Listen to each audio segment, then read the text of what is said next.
Hello student, मैं प्रशांत sir. आज इस वीडियो में बायोलॉजी का इंट्रोडक्शन और बायोलॉजी से रिलेटेड कुछ टॉपिक, साइंटिस्ट और जितने भी इम्पोर्टेंट फैक्ट हैं बायोलॉजी से काफ़ी हद तक वो इसमें कवर करेंगे। और ये पूरा सेल के बारे में, सेल से पहले 5 किंगडम सिस्टम, ठीक है, ये सब कुछ इसमें कवर करेंगे। बहुत शॉर्ट में कवर करने वाले हैं। ओके, तो ये वीडियो जो है बहुत ही अच्छा होने वाला है। और जो भी बच्चे 9, 10, 12, 11 में जो पढ़ रहे हैं, ठीक है, यूपी बोर्ड हो, सीबीएसई बोर्ड हो, सभी के लिए इंपॉर्टेंट रहेगा। ठीक है, वीडियो जो रहेगा और इसका जो राइटिंग मैनर है, ठीक है, वो हिंदी में है। ठीक है, तो चलिए स्टार्ट करते हैं इस वीडियो को। आप सभी लोगों के लिए वीडियो बहुत ही स्पेशल बनाया गया, बहुत ही अच्छे से राइट किया गया है। देखते हैं इस वीडियो में बायोलॉजी के बारे में और बायोलॉजी से रिलेटेड टॉपिक्स के। ओके, तो सबसे पहले जीव विज्ञान। जीव विज्ञान को बायोलॉजी कहते हैं इंग्लिश में, सभी लोग समझ लीजिए, तो आता भी सभी को है। ओके, इसका डेफिनेशन देखते हैं कि जीव विज्ञान विज्ञान की वह शाखा जिसके अंतर्गत जीवधारियों का अध्ययन किया जाता है।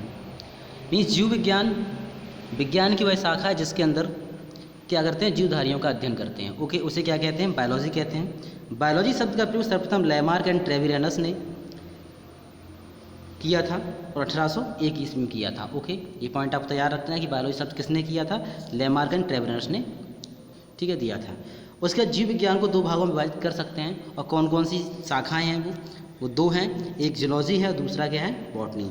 Zoology and botany. जूलॉजी जंतु विज्ञान और बॉटनी वनस्पति विज्ञान, 2 शाखाएं हैं। ओके, बॉटनी शब्द की उत्पत्ति ग्रीक भाषा के बॉस्किन शब्द से हुई है जिसका अर्थ है चरना। ये भी याद रखना है कि बॉटनी शब्द की उत्पत्ति जो है ग्रीक भाषा के बॉस्किन शब्द से हुई, जिसका अर्थ क्या होता है, चरना होता है। ठीक है, थियोफ्रेस्टस ने 500 प्रकार के पौधों का वर्णन अपनी पुस्तिका हिस्टोरिया प्लांटेरम में किया। ये बात याद रखना है कि हिस्टोरिया प्लांटेरम जो है वो किसकी बुक है, थियोफ्रेस्टस की है। ओके, तो 500 प्रकार के जो प्लांट्स थे उनका वर्णन जो है थियोफ्रेस्टस ने अपनी बुक हिस्टोरिया प्लांटेरम में किया था। ओके, आगे देखते हैं इन्हीं के बारे में कुछ और इंपॉर्टेंट पॉइंट।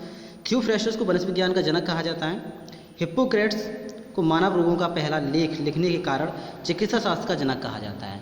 तो ये भी याद रखना, जो थियोफ्रेस्टस है वनस्पति विज्ञान में इस बॉटनी का फादर कहा जाता है। लेकिन हिप्पोक्रेट्स जो हैं इन्होंने क्या किया था कि मानव रोगों पर पहला लेख लिखने के कारण इन्हें चिकित्सा शास्त्र का क्या कहा जाता है, जनक कहा जाता है। ओके, और अरस्तु को जंतु विज्ञान का जनक माना जाता है। जो अरस्तु हैं इन्हें जंतु विज्ञान का जनक माना जाता है। और अरस्तु ने एक बुक लिखी थी, इसका नाम है हिस्टोरिया एनिमेलिया या एनिमेलिज्म, ठीक है, नामक पुस्तक लिखी है जिसमें लगभग 500 प्रकार के जंतुओं का वर्णन किया गया है। ओके, तो ये जो कवर कर रहा हूँ मैं वीडियो बहुत ही इंपॉर्टेंट वीडियो है और बहुत एक इम्पोर्टेंट फैक्ट जो है एग्ज़ाम में पूछे जाते हैं और कंपटीशन जो रिलेटेड एग्ज़ाम है, ठीक, उनमें पूछे जाते हैं, वो सभी के लिए इंपॉर्टेंट रहेगा। सो अब अच्छे से पढ़िए इस वीडियो को और बहुत पॉइंट वाइज अच्छे सब कुछ लिखा गया। ओके, आगे देखते हैं।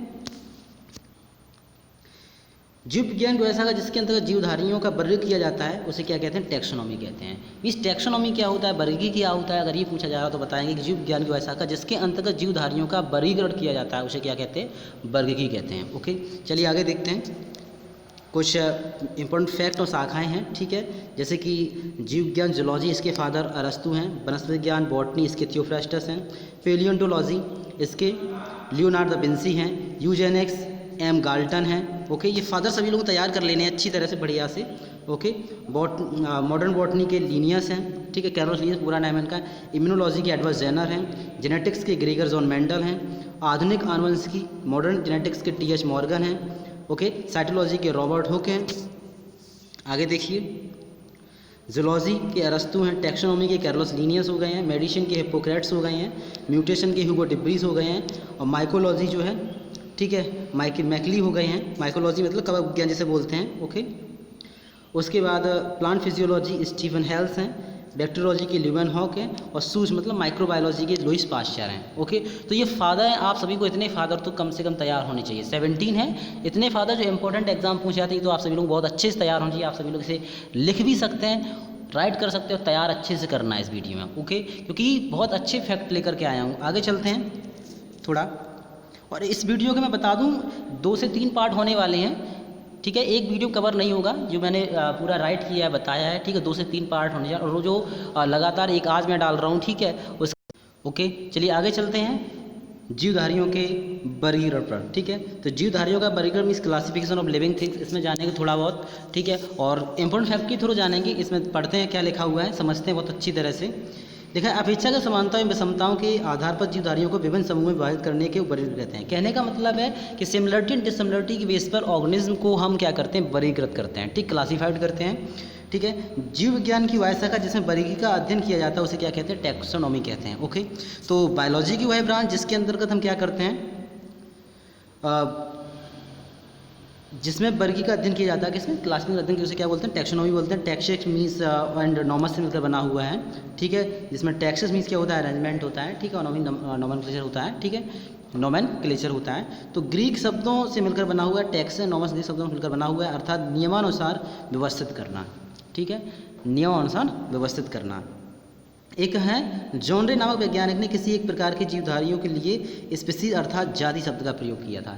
एक वैज्ञानिक थे जॉनरे, इन्होंने क्या किया था, स्पीसीज जाति शब्द का प्रयोग किया था। आपको ये तैयार होनी चाहिए बात। आगे देखो, जीवधारियों की द्वैनाम पद्धति का वर्गीकरण भी दिया गया है यहाँ पर, वो समझेंगे क्या होता है। ठीक है, तो द्वैजगत वर्गीकरण, सॉरी द्वैनाम पद्धति नहीं है यहाँ पर, द्वैजगत वर्गीकरण प्रणाली है, द्वैजगत वर्गीकरण प्रणाली। ठीक है, चलिए इसमें देखते हैं कि क्या इंपॉर्टेंट चीज़ें हैं वो समझते हैं।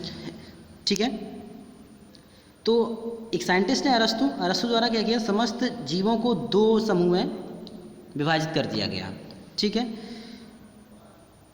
बिल्कुल टोटली से मालूम प्लांट एनिमल है, सभी को टू वर्ग में, टू क्लास में डिवाइड कर दिया गया था। ठीक है, इनमें वनस्पति में विभाजित करने की परंपरा का शताब्दियों का तक पालन किया गया है। ठीक है, जो इस तरह की जो बाइनोमियल जो दिया गया था, ठीक है, द्वैनाम पद्धति जो की बात अगर करें, ठीक है, तो वो तो एक तरह से बात हो गई किसकी, नॉमेनक्लेचर की। ठीक है, लेकिन यहाँ पर हम बात कर रहे हैं किसकी, द्वैजगत वर्गीकरण की। किसकी बात करेंगे, द्वैजगत वर्गीकरण। तो द्वैजगत वर्गीकरण में क्या होता है कि ऑर्गेनिज्म को दो जगत में डिवाइड किया गया है, और ये किसने किया, अरस्तु ने किया है। इसमें उन्होंने एक तो प्लांट कह दिया और दूसरा कह दिया एनिमल। ठीक है, प्लांट्स को प्लांट्स में रख दिया गया और एनिमल्स को एनिमल्स में रख दिया गया है। ठीक है, लीनियस ने भी अपनी पुस्तक सिस्टमा नेचुरी में संपूर्ण जीवधारियों को दो जगत में बांटा है। ठीक है, तो बात अगर कैरोलस लीनियस की करी जाए तो इन्होंने भी क्या किया है कि अपनी पुस्तक जो है सिस्टमा नेचुरी में पूरे ऑर्गेनिज्म को, ठीक है, दो ही जगतों में डिवाइड कर दिया गया है। ओके, तो ये तो बात थी किसकी, दो जगत प्रणाली की बात थी, कौन कौन वैज्ञानिक थे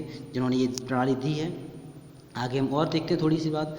जंतु जगत में उन जीवधारियों को सम्मिलित किया जा रहा है जिसमें सेलुलोज मुक्त कोशिका भित्ति अनुपस्थित होती है। ठीक है, मीन्स सेल वॉल प्रेजेंट नहीं होती है, जो प्रचलन में समर्थ परंतु अपने भोजन निर्माण में अनुपस्थित होते हैं। ठीक है, जो प्रचलन कर सकते हैं, लोकोमोशन कर सकते हैं, लेकिन खुद से भोजन नहीं बना सकते हैं, उन्हें जंतु जगत मीन्स किंगडम एनिमेलिया में रख दिया गया है। ओके, इसके विपरीत अगर बात करते हैं हम किसकी, क्लोरोफिल युक्त अपने भोजन के संश्लेषण में समर्थ हैं परंतु प्रचलन में असमर्थ हैं। ठीक है, सेलुलोज युक्त कोशिका भित्ति विद्यमान है, पादप जगत में सम्मिलित किए गए हैं। ठीक है, तो कहने का मतलब ये हुआ है कि जंतु जगत के विपरीत जो प्लांट जगत है उसमें क्या ऐसे ऑर्गेनिज्म को रखा गया जिसमें क्लोरोफिल है, प्रेजेंट है, और क्या करते हैं अपना खुद से फूड बना लेते हैं खुद से, और चलने में लेकिन असमर्थ हैं, लोकोमोशन या प्रचलन कहेंगे उसमें क्या है, असमर्थ हैं। ठीक है, और सेल वॉल भी प्रेजेंट है, तो उसमें उसे किस में रख दिया गया, एनिमल में, सॉरी प्लांट में रख दिया गया, किंगडम प्लांट में रख दिया गया है। ओके, तो ये बात है। तो इस तरह से ये कुछ इंपॉर्टेंट फैक्ट थे। ठीक है, आगे देखते हैं। और हम अब बात आती है पांच जगत प्रणाली, किसकी बात करते हैं, पांच जगत प्रणाली की बात करेंगे। ठीक है, मीन्स जीवधारियों का पांच जगत वर्गीकरण। ओके, तो ये पांच जगत वर्गीकरण जो है ये हम नेक्स्ट टॉपिक में पढ़ेंगे, जिसका पार्ट सेकंड होगा। ठीक है, आपको हमने केवल बता दिया है इतना पॉइंट जो कि आगे हम पढ़ने वाले हैं। ठीक है, ये वीडियो इतना ही रहेगा, और ये वीडियो बहुत अच्छे से आप सभी लोगों को देखना है, राइट करना है, समझना है, याद करना है। Okay, thank you.